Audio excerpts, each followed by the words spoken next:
This is an ABC News election update. Here now, Tom Yamas.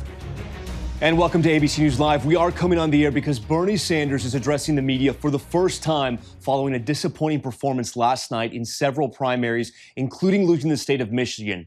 Senator Sanders flew back to Vermont after canceling his rally in Ohio due to coronavirus concerns. Joe Biden did the same. The Vermont senator right now is only projected to win in one of 6 states. We still can't project in the state of Washington. Bernie Sanders has taken the microphones. Let's listen in. And that is that Donald Trump is the most dangerous president in the modern history of our country, and he must be defeated. Tragically, we have a president today who is a pathological liar and who is running a corrupt administration. He clearly does not understand the Constitution of the United States and thinks that he is a president who is above the law. In my view, he is a racist, a sexist, a homophobe, a xenophobe, and a religious bigot. And he must be defeated, and I will do everything in my power to make that happen. Last night, obviously, was not a good night for our campaign from a delegate point of view. We lost in the largest state up for grabs yesterday, the state of Michigan. We lost in Mississippi, Missouri, and Idaho. On the other hand, we won in North Dakota, and we lead the vote count in the state of Washington, the second largest state contested yesterday, with 67% of the votes having been counted. We are a few thousand votes on top. What became even more apparent yesterday is that while we are currently losing the delegate count, approximately 800 delegates for Joe Biden and 660 for us, we are strongly winning in 2 enormously important areas which will determine the future of our country. Poll after poll, including exit polls, show that a strong majority of the American people support our progressive agenda. The American people are deeply concerned about the grotesque level of income and wealth inequality in this country, and the American people want the wealthy and large profitable corporations to start paying their fair share of taxes. Overwhelming support for that. The American people understand that the federal minimum wage of $7.25 an hour is a starvation wage. They want to raise the minimum wage in this country to a living wage of at least $15 an hour. And the American people understand that if our kids are going to make it into the middle class of this country, we must make public colleges and universities and trade schools tuition free. The American people understand that we cannot continue a cruel and dysfunctional healthcare system. And it is amazing to me to see that even in conservative states like Mississippi, there is an overwhelming understanding that we are now spending twice as much per capita on healthcare as do the people of any other country, while 87 million of us remain uninsured or underinsured. And this crisis, this absurd healthcare system, is becoming more and more obvious to the American people as we face the challenge of the coronavirus pandemic that we are currently experiencing. Imagine facing a pandemic and having 87 million people who are having a difficult time going to a doctor when they need. And the American people know, unlike Donald Trump, that climate change is an existential threat to our country and the planet, and that we need to transform our energy system away from fossil fuel to energy efficiency and sustainable energy. And the American people also know that we need fundamental transformation of a broken and racist criminal justice system, as well as a cruel immigration system that keeps millions of people living in fear. But it is not just the ideological debate that our progressive movement is winning. We are winning the generational debate.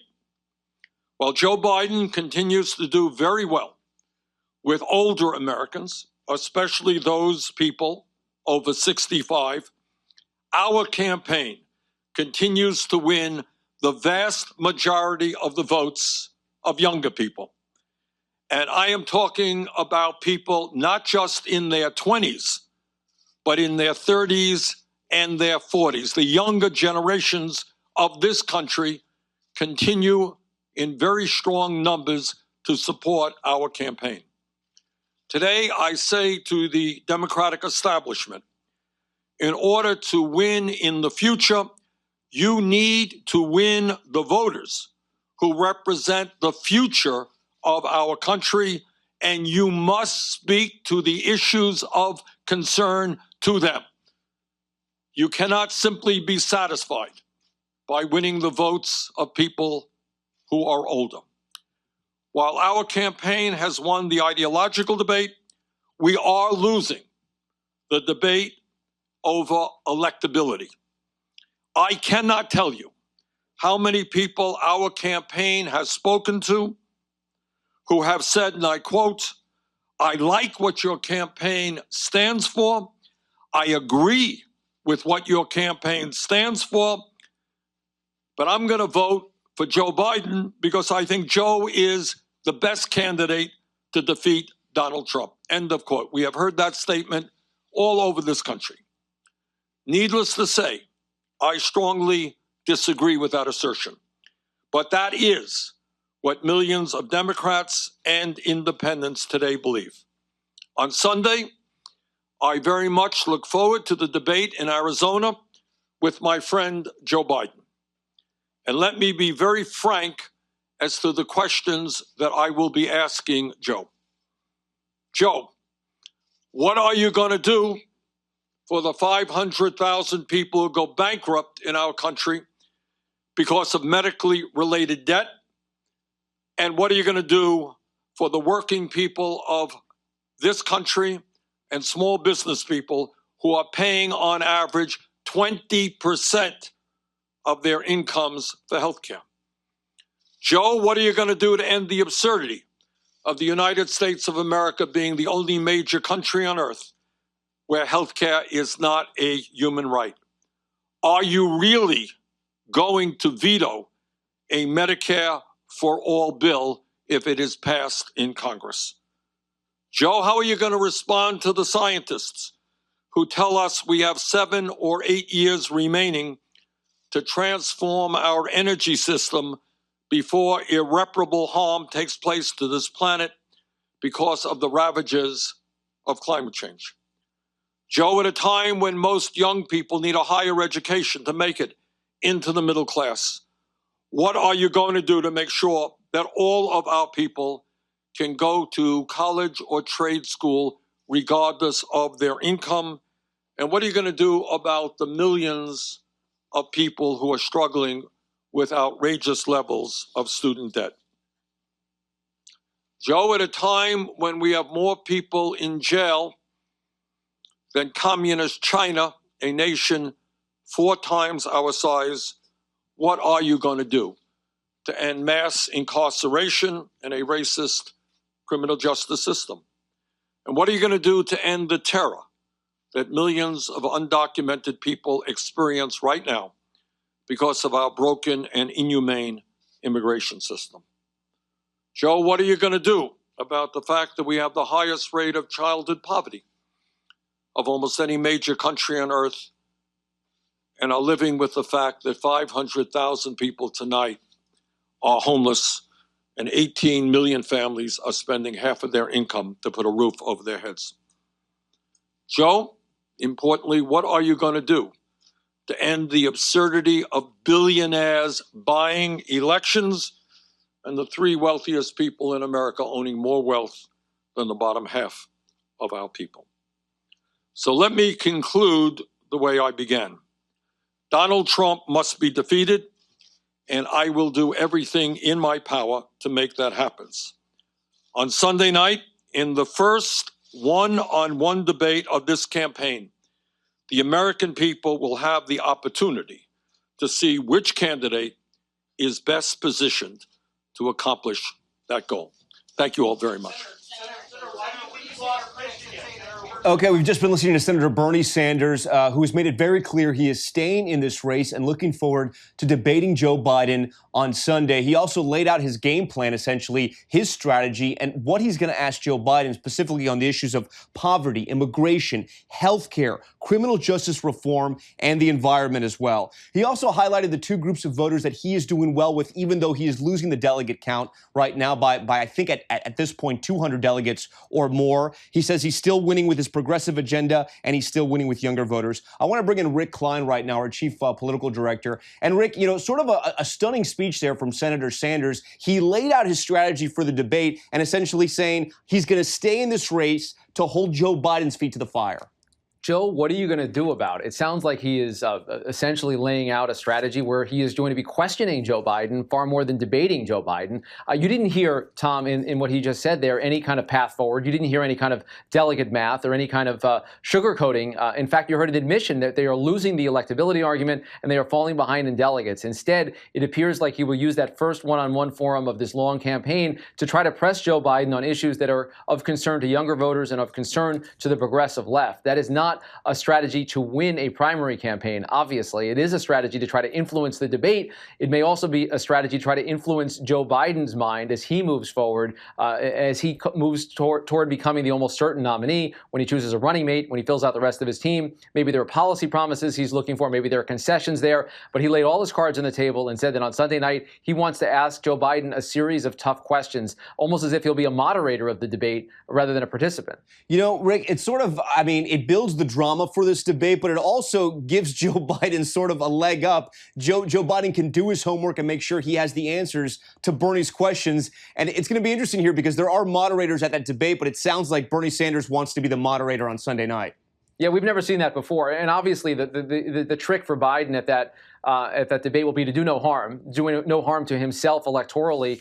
We didn't hear any talk about those Tuesday states next week where Arizona, Florida, Illinois, Ohio, all states that Bernie Sanders lost 4 years ago, Joe Biden heavily favored in each of them 6 days from now.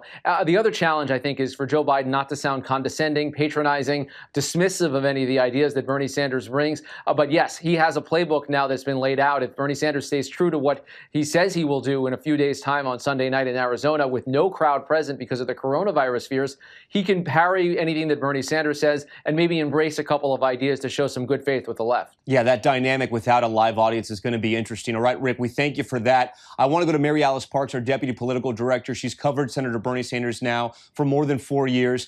Mary Alice, my question to you is, Bernie Sanders says he's a revolutionary. He's calling for revolution, and that's what we heard right here. It's not a surprise that he didn't step away from the race. That would have been a shocker. It sounds like Bernie's still fighting. He may not be fighting for the nomination, but he's definitely fighting for what he believes in.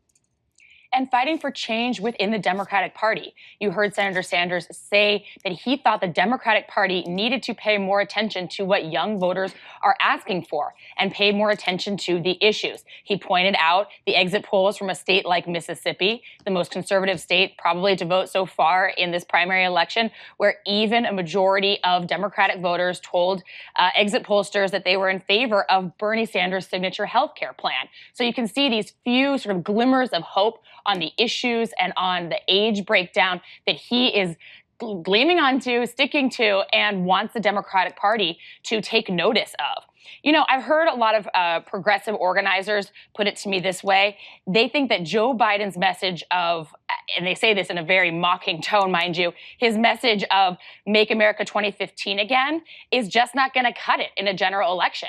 And I think that's a lot of what we are hearing from Senator Sanders today. He wants to push the former vice president to develop a more robust message that they think would either show that Bernie Sanders is winning more on the ideological front or just help Joe Biden be a stronger candidate in the general election. Mary Alice, what's your prediction? Does Bernie Sanders go in there guns blazing because because Joe Biden has had moments where he shined at debates, but he's also had a lot of moments where he stumbled. He can have moments where Democrats who even support him get a little worried about whether he can take on Donald Trump. And isn't this a delicate dance? Because if Sanders goes too hard on Joe Biden, it could hurt him come November.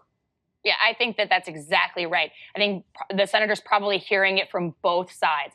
There are likely people in his inner circle that are saying, if you deliver some kind of death blow to Joe Biden at this point in the campaign, you could really be hurting when you come back to the Senate. There's going to be a lot of Democrats that could be placing blame on your shoulders if you make it look like Joe Biden is not ready for November. There are other Democrats, though, no doubt in the senator's inner circle, that are saying maybe that should be fleshed out, and maybe a really tough debate that gets at possible vulnerabilities of the former vice president would be helpful and healthy as a part of this process. So I think that we will likely see the senator really wrestle with that over the next few days. No doubt, and he has definitely raised the stakes for that debate. All right, Mary Alice and Rick, thank you so much for your analysis. You are watching ABC News Live. For all the updates on the campaign, stay right here on ABC News Live at abcnews.com. We're going to have much more on this on World News tonight. I'm Tom Llamas. Thanks so much for watching.